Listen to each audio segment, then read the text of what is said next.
The Mayo Experience. Mayo Experience. Mayo Experience. Mayo Experience.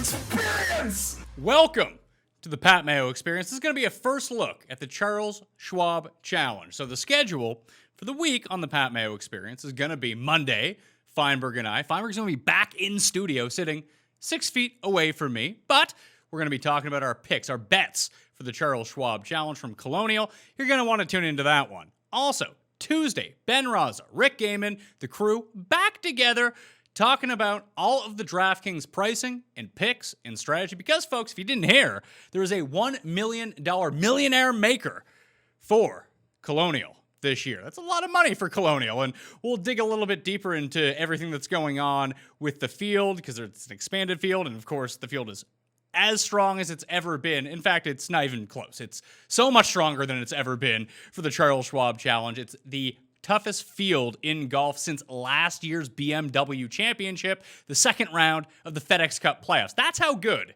it is. It's better than one of those like scrub WGCs over in China. It's better than that. This is how good the first tournament back is going to be. So a ton of money available on DraftKings. So you're going to want to tune into Tuesday show. Wednesday, I'm going to do a live chat. Me and you're going to send your questions in. I'm going to answer them, likely incorrectly. But hey, here we are. But what I want to do today is do a first look. And what I mean by that is I haven't done any research for this yet. I read Ben Coley's article up on sportinglife.com where he goes player by player. That's always a great read. It's awesome that he did this for the Charles Schwab Challenge because he usually only does it for the majors. But I love Ben. I love his writing. So I think everyone should go check that out. I also read my column from last year's Colonial and the year before at Colonial just to see where my headspace was. But you'd think with like 3 months to wait, all of the research goes into figuring out who's going to win the Charles Schwab Challenge. And I'll talk about some of the difficulties that we may have trying to assess the field when it comes down to that, but probably delving more into that on Monday's show.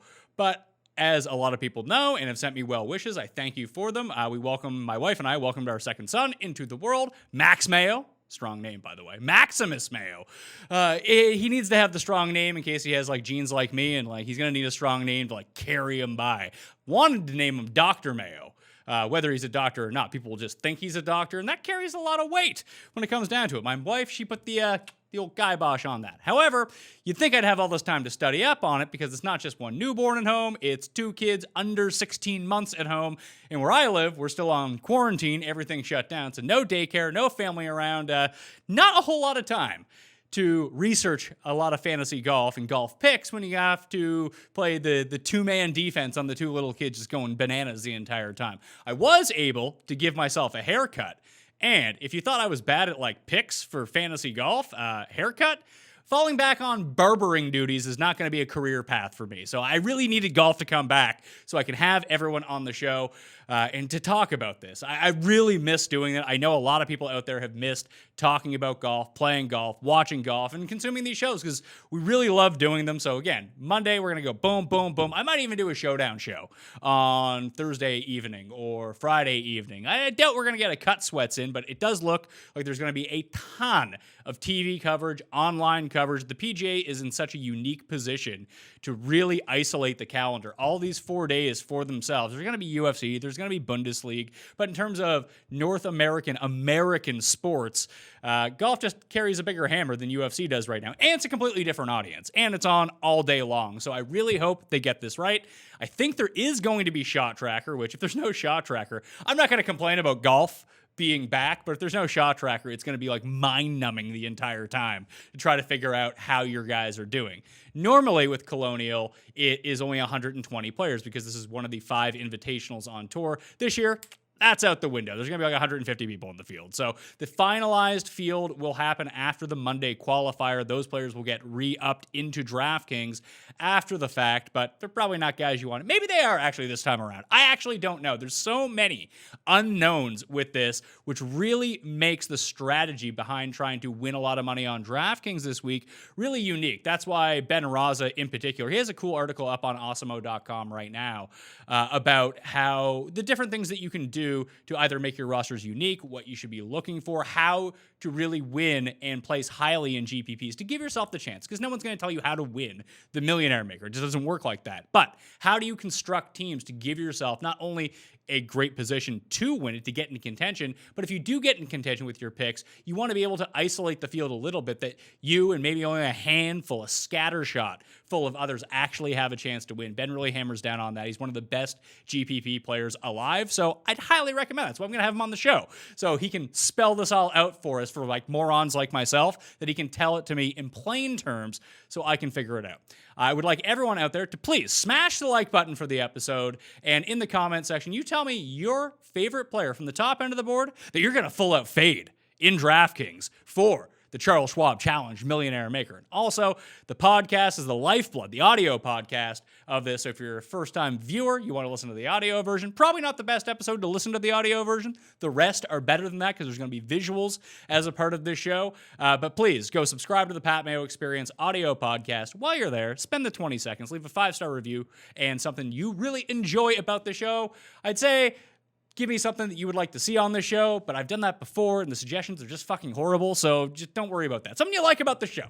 How about that? Maybe it's, I'm fired up, Jeff Feinberg is going to be back in studio talking about all of this. But the big thing that I'm going to be doing right now, like I mentioned, I haven't done any research, and that's why I wanted to do this. Normally, I do this at home. I do all my notes up, and I do my first glance. My first glance usually takes like 20 to 30 minutes. I just like to absorb what's going on, and I really do need a refresher this time around because obviously there hasn't been golf in 3 months. How are we going to treat that? So, of course, I always start at fantasynational.com. But here's the great thing. Fantasynational.com, until the first shot is hit, maybe I won't even say that, until Thursday next week, fantasynational.com is free for anyone who wants to go sign up and use it. All you need is an email address right now. When the site goes back behind the paywall, then at that point, you're going to have to pay for the weekly, for the monthly, the yearly, whatever it might be. If you enjoy your experience with fantasynational.com, and that's what I'm going to be sharing with you guys, how I really use that. If you hit the description of this video or podcast, you can find a link to me going a full deep dive in how I actually use fantasynational.com in order to figure out what I'm going to do for this week, to figure out the plays, to figure out, guys that are going to be in a good position. On paper, at least, they still have to go out and hit the shots. Again, something that's going to be a bit tricky to know who's rusty and who's not this time around. But fantasynational.com is free. If you do enjoy it and you do want to re-up afterwards, use the promo code MAYO, M-A-Y-O.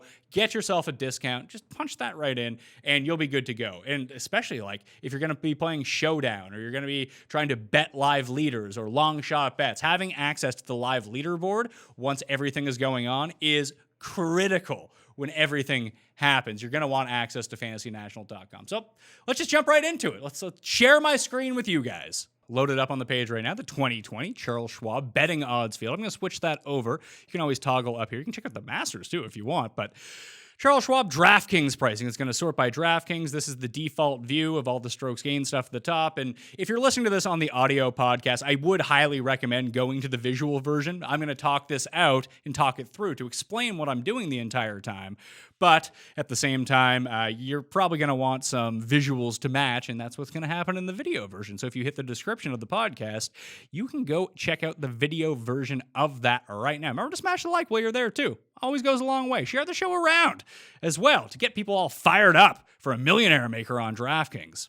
So I have it sorted by the last 50 rounds right now. So the biggest thing we're going to have to deal with this week is how do you account for rust? Because we're not going to know how a lot of these players have been grinding. I mean, I assume Sung Jae Im has been on the course for 14 hours a day in Florida, locked up wherever the hell he's at. But I don't know that about every single player. So you really have a decision to make. Maybe you follow these guys on Instagram or Twitter. You have inside info. But applying something to one player doesn't necessarily mean if you have, let's say John Rahm, you know for a fact he's been grinding, he's been playing a course just like Colonial the entire time. That's great. That's great information to have, I suppose. But then you go down to like Matt Kuchar. If you don't know what Matt Kuchar's doing, how do you account for rust or grinding with him? So I think you almost have to go full level playing field for this. It's going to be hard to account for that. So you need to assess these players based on what their actual baseline stats are. And I don't know if 50 rounds is going to be enough. I'm going to look at the past 100 rounds. That gives me a pretty good sample. If you want to check out what the rounds actually accounted for, like if we click on Rory and go over, we're just going to see the last 100 rounds of the stats that's going on. You'll see some of the black spaces here, like the Zozo and the WGC champions in China didn't have shot link, so we're not going to have any information for that. But if the past 100 rounds goes back to Memorial, in 2018 for Rory. So, the last year and a half, last 2 years is probably a pretty good sample of where the baseline numbers on a player are going to be. So I think if you're going to find things like approach or off the tee, putting is always tricky. We know that. That's probably the best way you can do it. You can even go back and look at recent form too. If you want to go like past 24 rounds and figure out who was hot going into the break.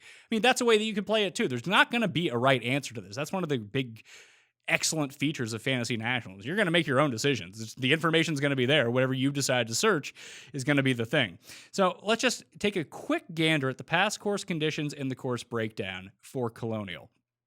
So a lot of times Colonial was played between 7,200 and 7,400 yards. Last year it played less than 7,200.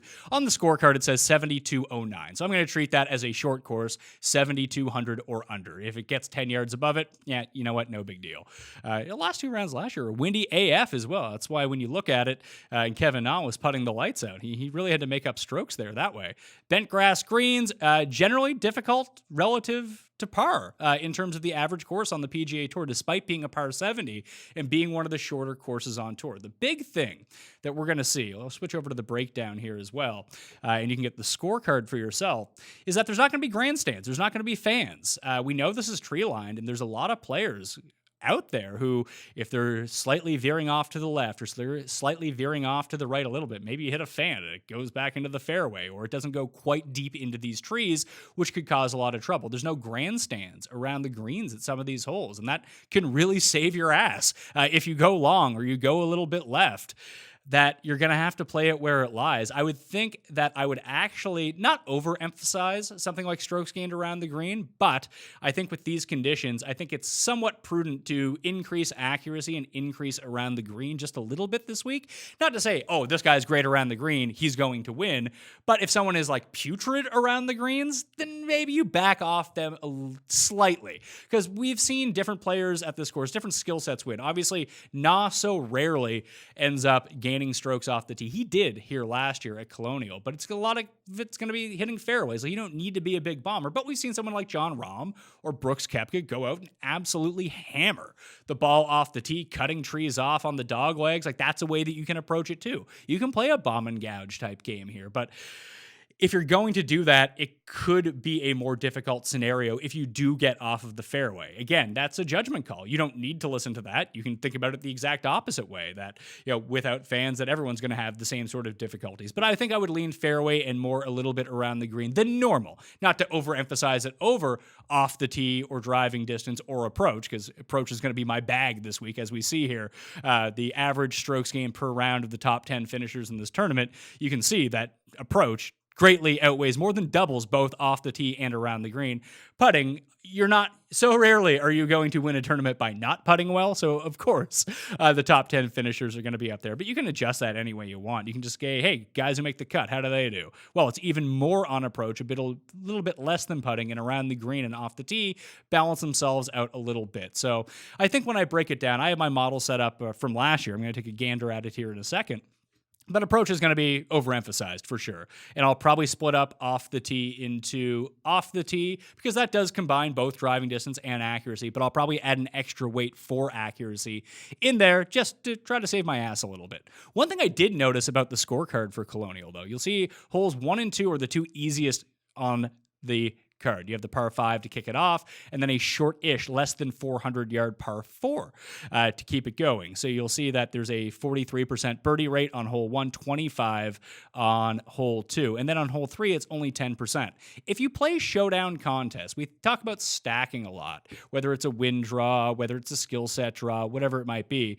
For showdown contests, if you want to get that elusive 3 birdie streak, having guys start on hole 1 probably isn't the key, because you go hole holes 1, 2, the two easiest ones, and then you have hole 3, which is the third toughest hole on the course. Birdie rate of only 10% by the field. But if you have guys starting on hole number 10, yeah, it's fine. They run through this horrible stretch here of the 5th, 6th, and 4th in holes 12, 13, and 14. Everyone's going to have to play those anyway. Not a big deal. But then you go to 17 and 18, where 17 has a almost 20% birdie rate, and so does 18. It has 18.3, much higher than the 10.3% at number 2. So you're going to have a chance where players can actually go birdie, birdie, 17, 18, then take the easy birdie on 1, or potentially birdie 18, then go 2 easier birdies on 1 and 2 if you actually want to get that streak. There's always some scorecard manipulation that you can do in terms of showdown contests. I generally like to bet first round leaders and not play first round showdown, but for second round showdown, that's something I'm definitely going to be targeting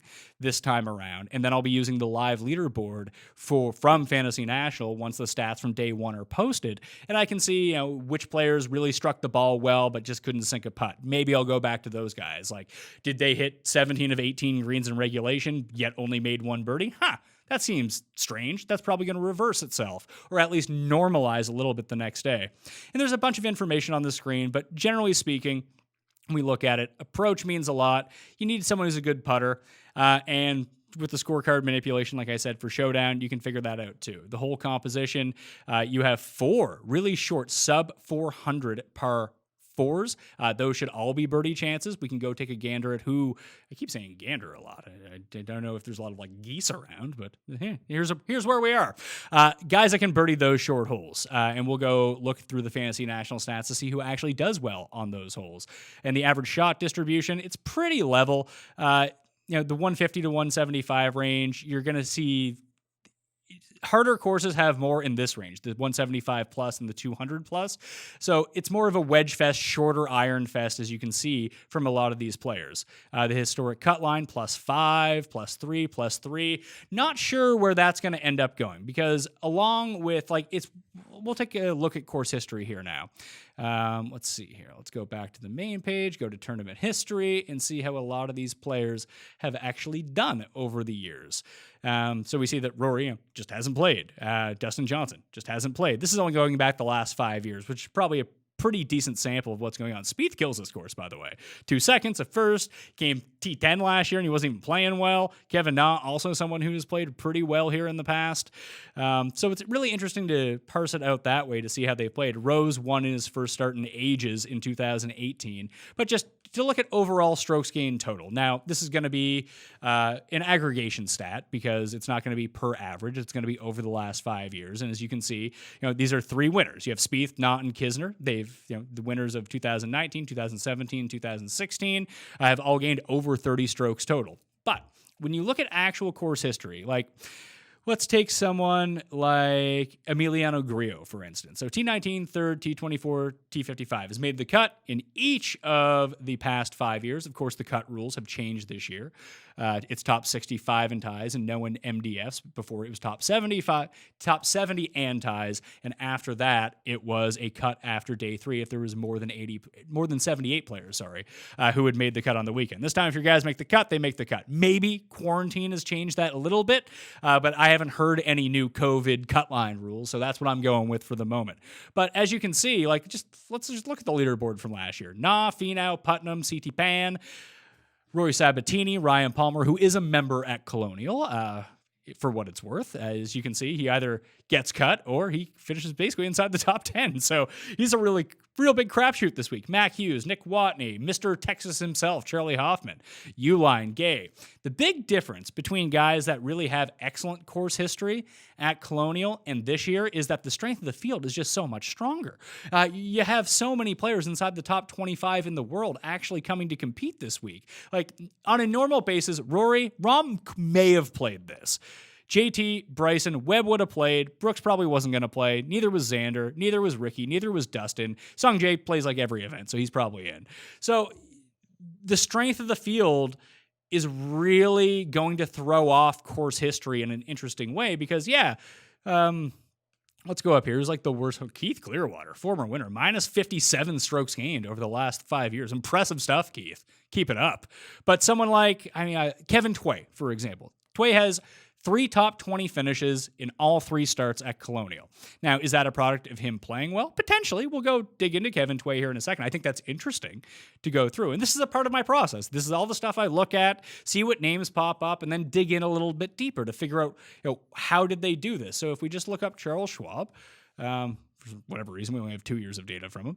But now he's done really well on approach. He's done really well around the greens. He's done really well on the greens. It's kind of strange that he lost so many strokes off the tee. That's usually long term he's been good. Lately, he was really bad. Now he's kind of turning it around a little bit. Let's see how he was doing going in. Not well off the tee. It's really been hampering him. So maybe that's not a great spot to really go attack Kevin Tway. But the Kevin Tways of the world, is that a product of, let's say, a weaker field, and that's why he was able to gain these sort of strokes because the competition wasn't as high? I would probably say yes. Let's go look at the strokes gain leaderboard from last year and see what the guys did really well. It's funny that 1 and 2 on the leaderboard actually lost strokes around the green. It's not, listen, if you're going to gain 7 strokes putting and you're Kevin Na, you can lose 1.4 around the greens. That's not that big of a deal because you're making like every 15-footer, but the approach was just off the charts. Who was actually the best on approach last year? Asswagon, 7. That means I probably played him the next week and he came like dead last or something. That's really interesting. I wonder if Todd ended up playing this because Todd is someone that I think that if we're going to go, he has a win in Texas at the Byron Nelson in the past. That was years ago, obviously, before he went on his resurgence, but he hits like every single fairway, which could really go a long way this week. I would actually think in corollary courses as well, if we're thinking about the shorter end courses this week, that, Sony Open, Heritage, which we're going to get next week, which I'm super fired up about. I hope there's another Millionaire Maker for that. And then the Wyndham Championship. Those would be the 3 that I'd lump into the mix with Colonial. Shorter, more historic courses on tour that realistically that we're just not used to seeing week to week to week. I'm going to load up my model here for a second. As you can see along the side, I save all my models as we go along. Most of the time I go in and pretend how it did. Let's see, Eastlake, okay. John Deere, trust it more. Quail Hollow, needs fixing. RSM, actually trusted. Back to the drawing board at the Safeway. For Colonial, I actually have a note that it's pretty good. So that's great news. So let's see what I've done here. 30 on approach, 18% on fairways gained. You can adjust these to whatever you want. Sometimes I just like to spit it out and see what happens. I did make note that there were those par 4s that were shorter than 400 yards. So I'm going to add in the 350 to 400. I'm going to scale back fairways gained to 15% and give a little bit of weighting to that. I'm going to scale back putting, drop that down to 12%. Normally, I don't put in a lot of putting. Just if you go back and look at who's won this event in the past, they're usually pretty good putters, to be perfectly honest with you. So that's something that I like to just kind of look at a little bit. And I actually included the 100 to 125 proximity solely because that's scoring distance. Like a lot of the deep bombers, if they want to play bomb and gouge, they're going to gouge it into this range and hopefully get it up close enough that they can make some birdies. So let's load that up and look at it over the past 100 rounds and just see if anything interesting comes up. That's always the method that I like to do. So I'm going to close out Kevin Tway here and just kind of wait while that loads up. I'm going to, is it loaded? Nah, it's not loaded as of yet. Be faster. It's pretty fast, but let's be honest here. Let's see. Let's take a look at the proximity from last year and see where guys did really well. Obviously, Finau proximity total was bad because, as we've seen here, that the 150 to 175 was not great for Bullet Tooth Tony. But guys from that range, the 100 to 125, Mike Weir, good Lord, he made the cut? Oh, that is shocking news. But we see, first place, 8th place, 2nd place. The only guy to miss the cut who was inside the top 25 from that range was Michael Thompson. Ben Ann, I assume he lost all of his strokes putting as he does every single week. But you'll see a bunch of guys inside the top 10. I mean, you're going to see that pretty common around the course. This one, the 125 to 150, a bunch of guys missed the cut from that range, but Kevin Na and Hatton both fell into that bucket. If we look from the 150 to 175 range, a few more top 10s in here, some of the back-end guys from the top 10. If we look at the 175 to 200, which coincidentally, where the plurality of the shots actually come from, not the biggest determining factor in showing up on the leaderboard. So I find that somewhat interesting. Not the best from beyond 200 yards. Putnam, who came third, is down there. Blixt and CT Pan are down there as well, but that one is a bit more of a crapshoot. I wonder if we just really go in, maybe this is the range to look at. Third, 19th, 8th guys from 75 to 100 yards kind of pop up. Russell Knox in there as well. Interesting stuff. There's Justin Rose's name. Let's just take a look at Justin Rose for a second, because I saw his betting odds were 40 or 45 to 1, depending on where you end up. I believe he's 40 to 1 on DraftKings Sportsbook, and that's a spot that almost anyone can use right now. And we can just look back at the past 12 months and see what he's done from that 150 to 175 range, a place where historically he's been very good. He's been abysmal over his last 5 starts, including a solid minus 21 from that range at the Farmers. Let's just go to his overview of just actual strokes gained and see how he's doing. Let's check out the fairways and see how he's been doing. Well, he switched clubs. This is why I'm very interested in him. Like, if he has figured out the iron game, then maybe all of a sudden he's back to being a lot better than he has been. It just seems like really deep odds for a guy who's won at this course before and can be a really elite player. Maybe he's too busy posing in Instagram photos with the TaylorMade and MasterCard logo and Morgan Stanley. Maybe that's his focus now. I don't know. But that's something. He's a very interesting player to look at. Like, he's still 6th in the modeling over the past 100 rounds if we factor it out long term. I bet you if we shrunk that down into the past 24 or the past 12, like, he's in the back half of this. So let's sort by my rank. I don't always just blindly take who sorts out the best in this sort of ranking, but I think it is somewhat informative to tell me, like, hey, are these the guys that I should be going in on? Like, I expect Rory and JT and Xander and Rahm and Morikawa to be near the top of all of this stuff. It's when a weird outlier name like, oh, Neiman, that's really interesting. Why Joaquin Neiman? So if we go to Neiman and we check it out, why has he popping up so highly in the model? 3 straight missed cuts. That's not very good. Although that is only 2 rounds of anything. But look at this approach streak he's been going on. So gained a stroke and a half, only 2 rounds. Half stroke, 2 rounds. He was even that week. 49th at the Farmers. That's only 3 rounds of data because they play the North Course at Torrey Pines, which does not have shot length. Not so great. The Sony, 2.2, and that's a corollary course that we talked about. Lost 7.3 on the greens. He won at Greenbrier. So realistically, the only time he's lost strokes since last year's Charles Schwab, where he did lose strokes and 4.2 strokes on the green, was at the Open Championship, which has really wonky data to begin with. So that's really encouraging. So he definitely checks the box with approach, and I weighted that at 30%. So therefore, he's obviously coming in. You can see that the putting is probably holding him back. But interesting for him, he actually gains strokes on bent grass. That's super intriguing to me. He loses on Bermuda and loses a lot on POA. Something about bent, and that's where he gained the 8.5 when he won at the Greenbrier. So that really kind of sticks out to me of something that he's done pretty well here. Let's see how he's done at the Charles Schwab. Well, he's played here twice. He came 8th and gained strokes putting, 5.8 2 years ago, lost strokes both on approach and putting the year before. So a mixed course history when it comes down to it, but has made the cut both times. If he can get back to these driving numbers where he's really been struggling lately, as we've seen, he goes from gaining a stroke and a half per event to down to 0.6. You would like to see everything up where it was. He's not killing himself around the greens, but back on bent, maybe he can putt a little bit better. Only $7,400. So I'm going to put a quick star next to his name as someone who kind of intrigues me. Connors, on the other hand, when we look at it, bad out of the sand. There's a lot of sand at this course, and one of the worst players on tour around the greens. Now, one of the good things about Corey Connors is he's going to hit a ton of fairways. He's been excellent at approach, and he too actually has won in Texas when he Monday qualified at the Houston Open 2 years ago and got himself in. As you can see, Bermuda and bent, he's bad at putting. POA, he is a disaster putting. Now, this is interesting, though. The average strokes gained round by difficulty, he does really well at easy courses and very poorly at difficult courses. When we went back to the historic conditions, hitting fairways are difficult, and so is scoring relative to par. So maybe not the best fit for Corey Connors. I believe he came inside the top 40 here last year. So let's see how he ended up doing there. Oh, he's Oh, no, sorry, is that Connors or is that Neiman?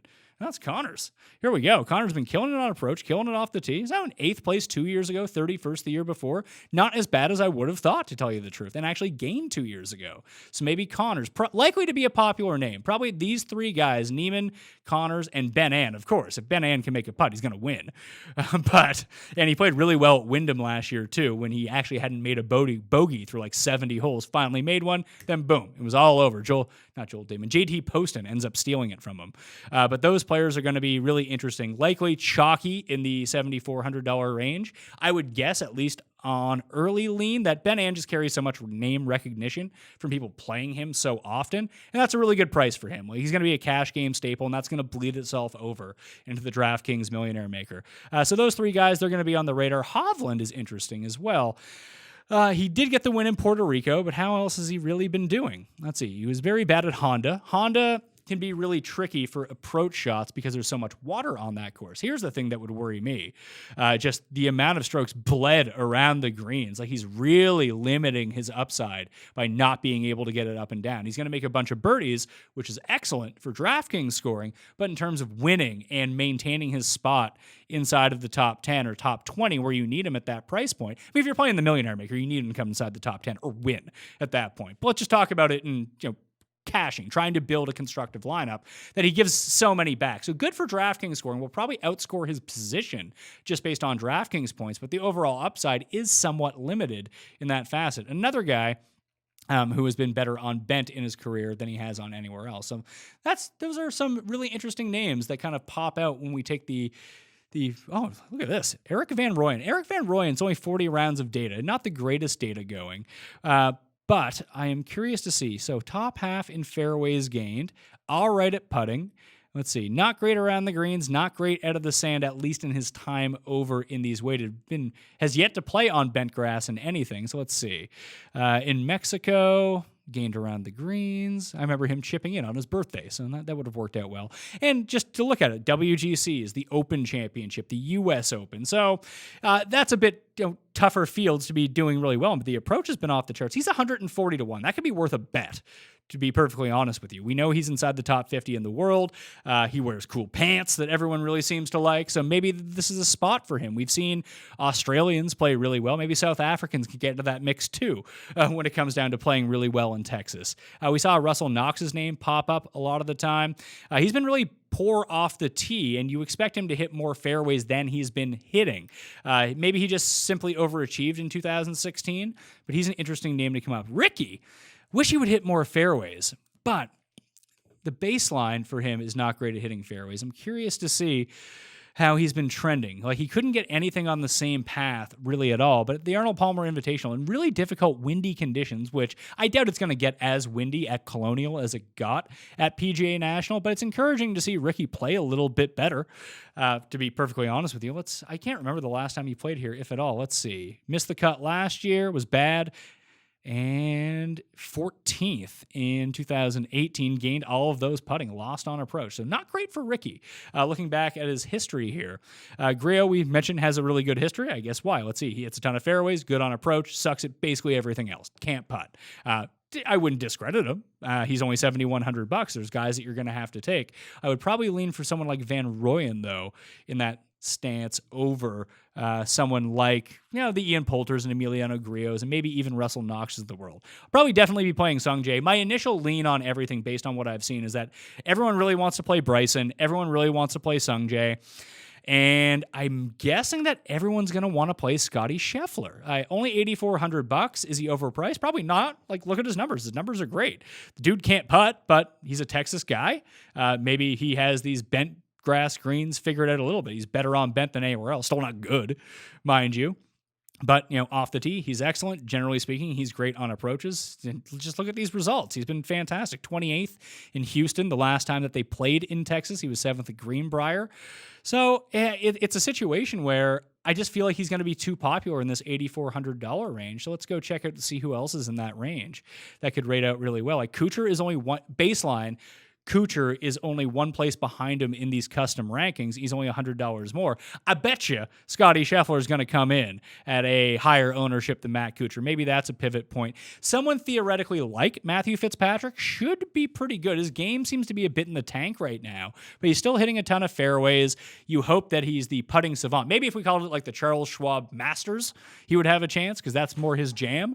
But when we're looking at it, you just see a guy who, I guess, an Arnold Palmer in the wind, he played really well off the tee and through approach, gained in Mexico on a shorter course.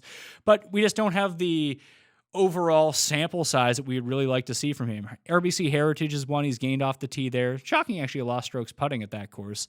So maybe that there is something to say with Matthew Fitzpatrick. I doubt he carries a bunch of ownership. Day is going to be a real wild card because $8,300 is probably overpriced for him. I saw him as low at 70-1 in terms of the betting odds, but he's still crushing the par fives around the greens. He is like setting a record in his 3 starts this year, an average gained per round. He's just basically chipping everything in. But on the baseline, you see that even with that, he's not even inside the top 10 over the past 100 rounds. He is for putting, as we know. He's not hitting fairways. He's not hitting his approaches close whatsoever.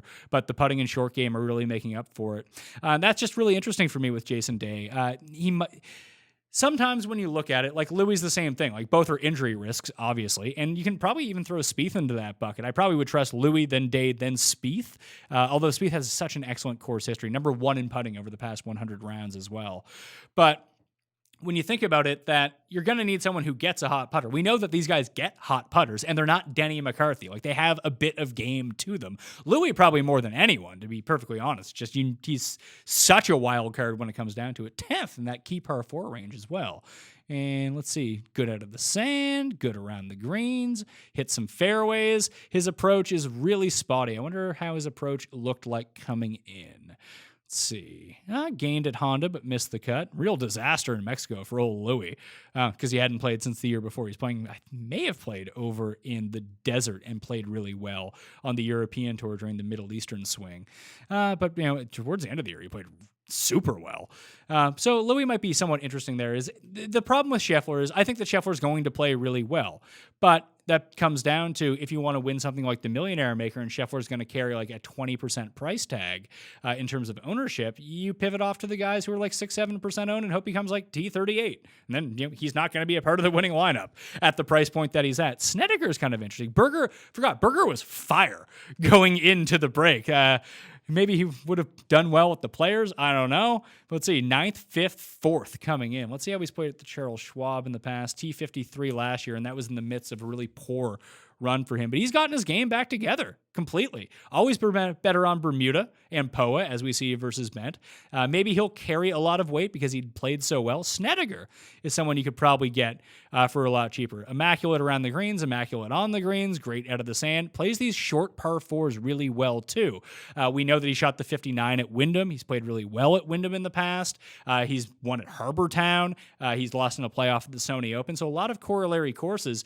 You have to hope that he can get his shit figured out off the tee, because this is not great looking at it. At least the approaches are going to be scattered shot. Putting is always going to be a scattered shot, but one of the nice things to know is that when he actually does gain strokes putting a lot of the time, it's a lot of strokes. 5.2, 4.2, 3.8, 7.3, 3.8.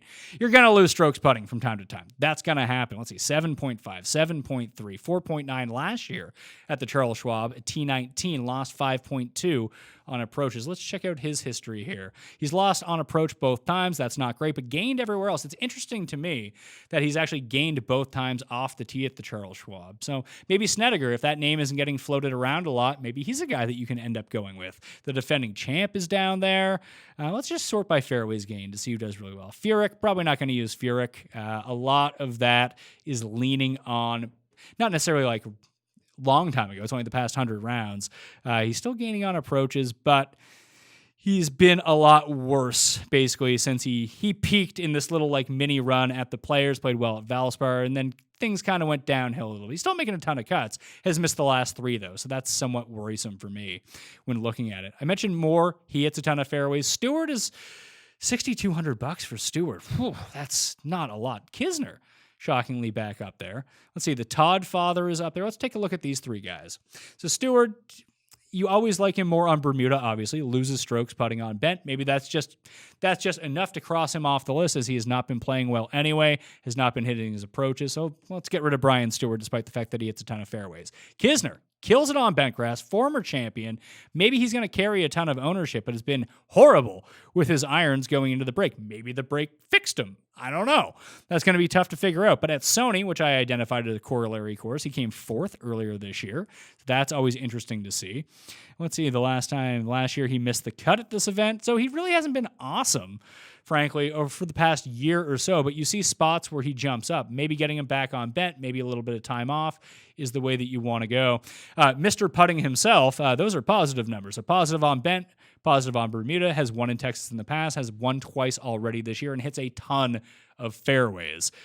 Did not play well at the Long Genesis. Not a big shocker there. In a stacked field at WGC Mexico, came 37th. I mean, in a no-cut event, when you give the great players more and more opportunities, I would take him at a shorter course like this. Played well at Sony.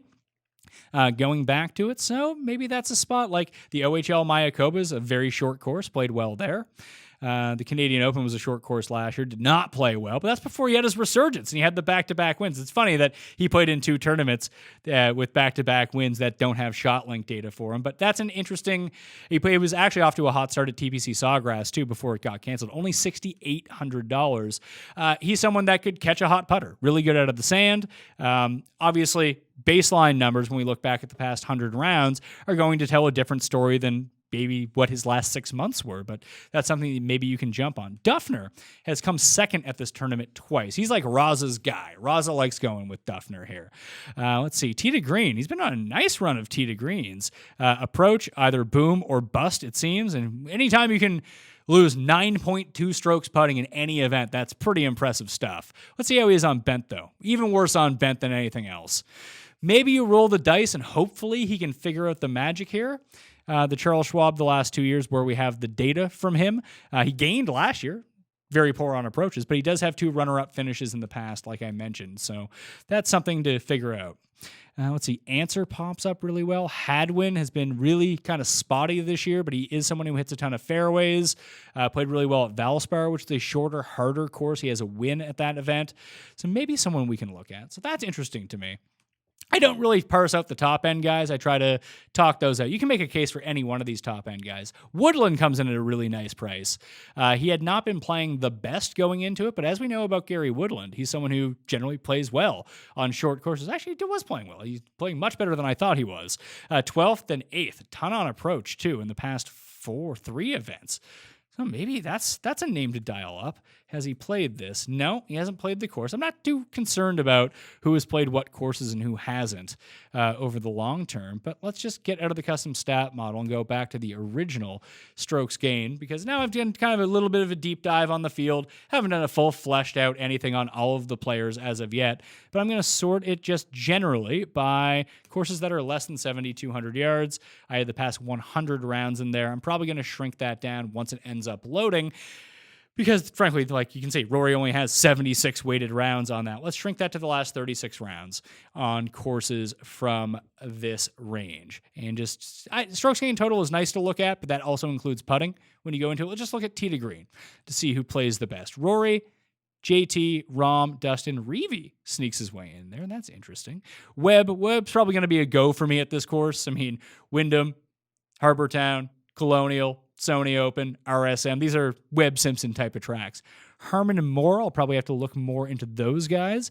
Neiman has played these really well, although he's bad around the greens. Day, all of a sudden, kind of pops up a little bit better. Is that all putting? No, he's only 24th in putting on these courses, so he actually plays some of the shorter stuff really well. Answer, Hovland, Varner, Connors, Brooks. Oh, maybe Woodland is not as good on these things. Where is Woodland? Woodland comes in 42nd tee to green, 46th. Interesting stuff. Let's see how he's been doing. Why is that number where it is? The short game, the around the green is just absolutely destroying him. Tee to green. 22nd off the tee, 54th in approach. But at Honda, he gained a bunch. We don't have the numbers on Zozo. Did not play well at Shriners in terms of approach. Northern Trust. Interesting stuff from him. U.S. Open, obviously, he won, so he was lights out there. But the rep on him over the years has been, the results have come pretty well at courses that have been a bit shorter, although the recent data does not support that whatsoever. So you have to kind of play this one by ear. So that's a misconception in my mind that maybe we can parse out just a little bit.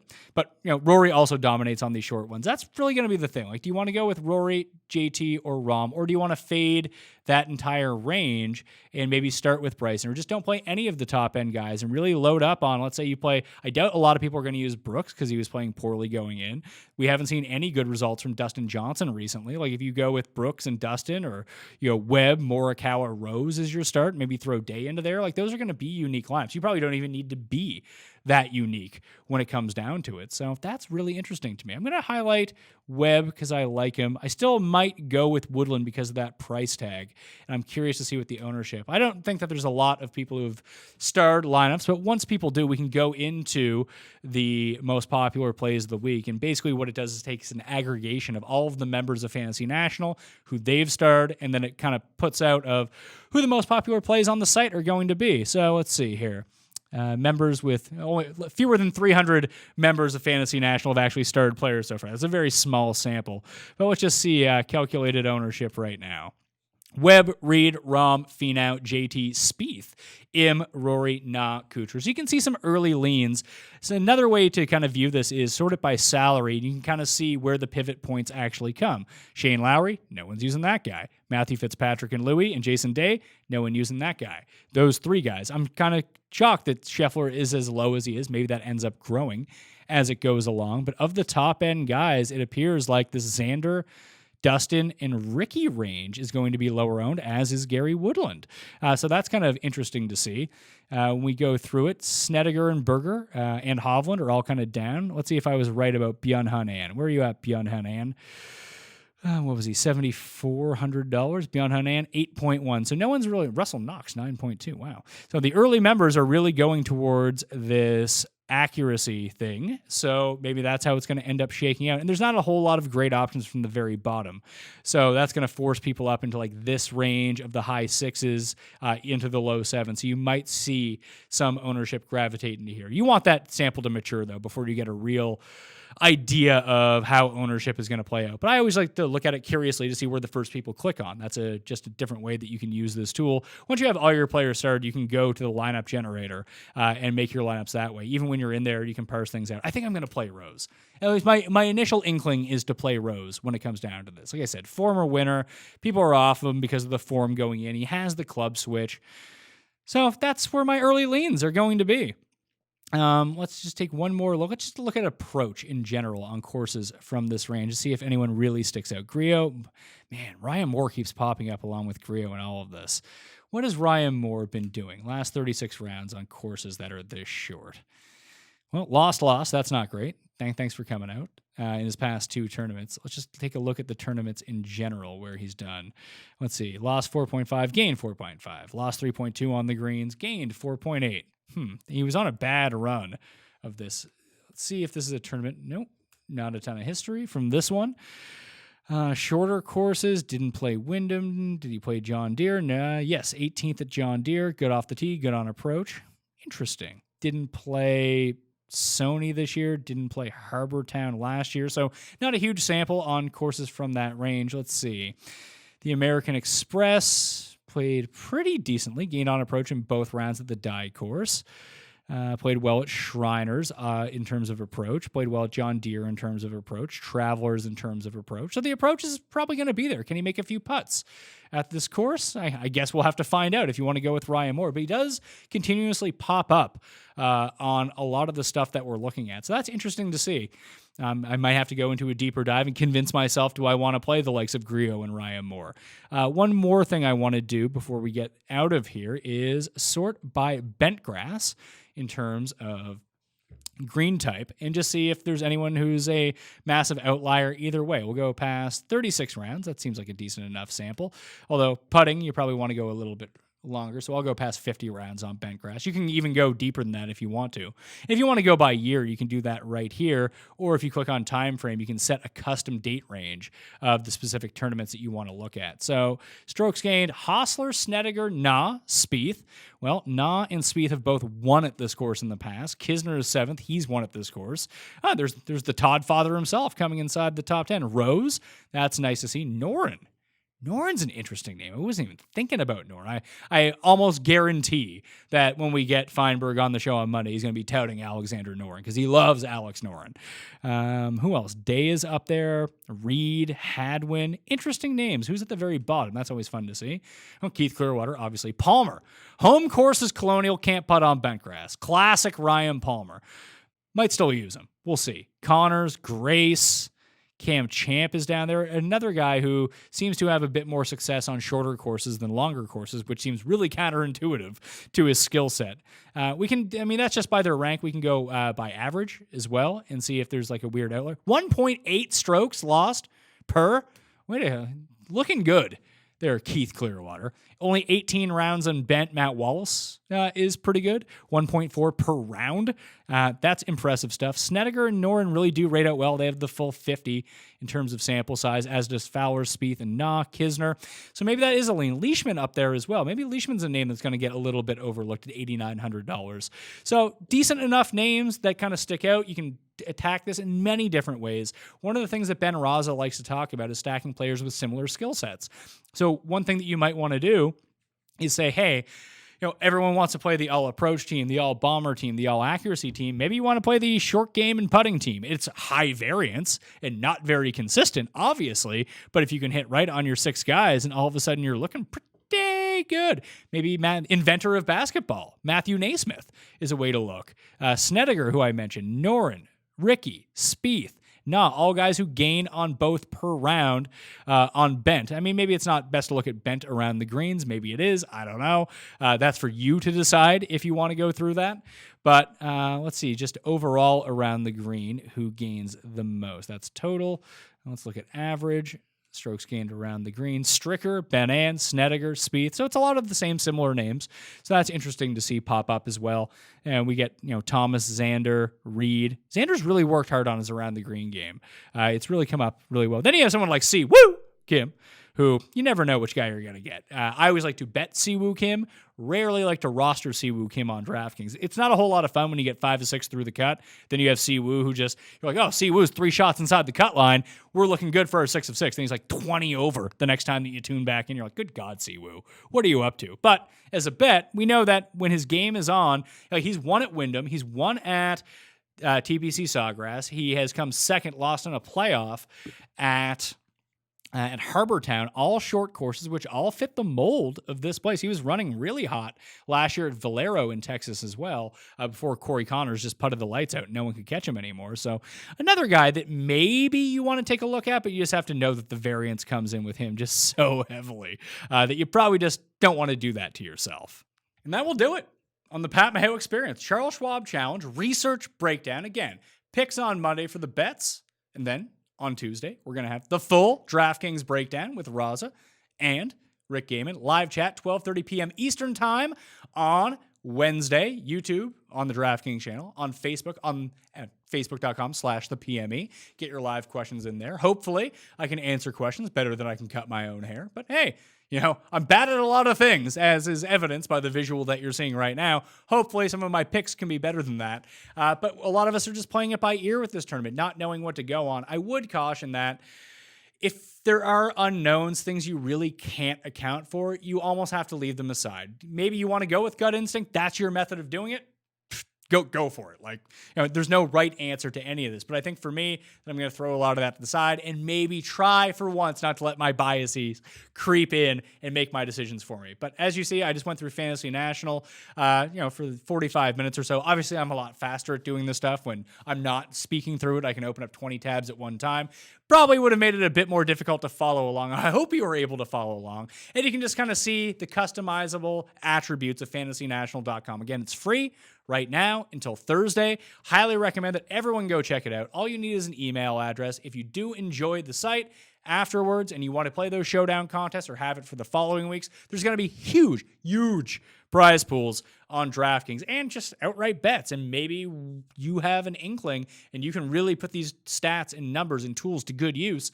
Use the promo code Mayo. Get yourself a discount once it goes back behind the paywall. But this is the only time you're probably ever going to have a chance to try this out for free. So I highly recommend you go do that. Smash a like for the episode, leave a 5-star review on Apple Podcasts for the Pat Mayo Experience, and subscribe to everything as well.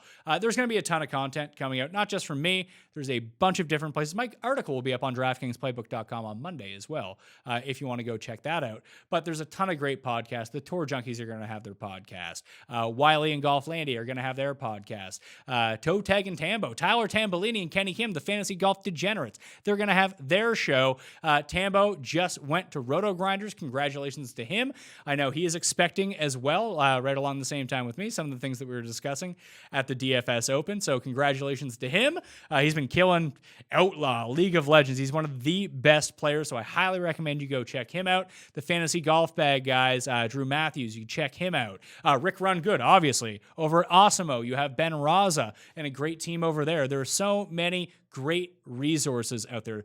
Jeff Ulrich, Reed Fowler. I'm definitely going to miss someone. I apologize if I forgot to mention your name or forgot to mention your podcast, but you can check out, I actually built a list on Twitter for golf follows. I think everyone is in there. If you want to follow me at the PME, go into my list. There's golf follows as a part of that. Jeff Feinberg, obviously, is definitely one you want to go check out. But so many great resources. Try to consume as many. Retweet everyone going out there. This is it's an excellent opportunity for golf to make a mark, but a lot of people in this industry as well. We've all been grinding for a really long time with a focus on golf right now. Gupscorner.com. Kenny Kim just went there with Gup himself. You can go check out those guys as well. There's so many valuable resources, showing some love to the community this week, retweeting a lot of stuff, telling a friend, like, hey, listen, no one has the overall best picks. I mean, some people have better picks than others. Mine are like the worst. So, take whatever I say with a grain of salt. There are some really good guys, but no one has the magic answer. No one has the key to unlock everything. There's good process, there's good research, and hopefully that translates into everything. Like, I'm bad at tournament selection. Raza is really good at tournament selection. He is someone to listen to on that front when it comes down to it. So try to take in as much as possible. If you have friends that are getting into golf, recommend one of these places. I would say recommend the Pat Mayo Experience as one, but you can recommend whoever else you want. But it is a chance for a lot of us in the industry to really rise up and really make a mark with the spotlight on us. Paul and Cody on my UFC show have been absolutely nails when it comes down to it, and they've seen their followings grow. More people are tuning into their shows because they're doing really great content. They're not the only ones in the UFC space that are doing really great content, but they're one of the ones that are doing really great content. And they appear on the Pat Mayo Experience brand, so big ups to them. And Paul produces this show. Cody's one of my best friends, so I got to give them big ups on that. But it's a great opportunity to really spread around, create awareness, and really get people consuming a lot of content. This is one of the best communities that is out there, one of the most positive communities that's out there. And we do help each other out along the way. We're all technically competition. When I'm playing my DraftKings Live, I'm trying to beat you. When I'm releasing my podcast, I hope it gets the most downloads, way more than everyone else's, the most video views. But at the same time, I want everyone else's to do well too. Competition is good for all things, especially in this space. And the more eyeballs we get, the more accountability we get. I mean, like I said, I'll be accountable. I'm shit at this. But people seem to enjoy the shows for whatever it's worth. And I can shed a light onto people who are really good at this. So it's an opportunity to really help create awareness for a lot of people out there. Some people need it, some people don't. But really try to be positive in this time. And good luck. This was fun. I'm so glad to be back. I was off for like 3 weeks, like I mentioned, chasing the kids around. I'm going to be back, digging back into golf. I'm so fired up. Golf is back. And the shows are going to be more fun throughout the week. It's not going to just be me talking. We're going to be yelling at each other. There's going to be arguments, losing bets, hopefully some winning bets. We were riding Jeff was riding like a 3 or 4 bet winning streak for tournaments coming in. I'm still convinced Patrick Cantlay was going to win the Players. I'm not going to give myself credit for that win, but I did hit the 2 tournaments before that. So hopefully I can make it the turkey, the 3 in a row coming in. So again, like, sub, do all that great stuff. Follow on Twitter, and you can check out those lists to find out all of the people in the industry that maybe you just don't know about and maybe you want to find out about. Then you can tell some friends about it too. Sorry for rambling. I'm just excited. I'm Pat Mayo. Thank you all for watching. I'll see you next time. Pat Mayo Experience! Experience!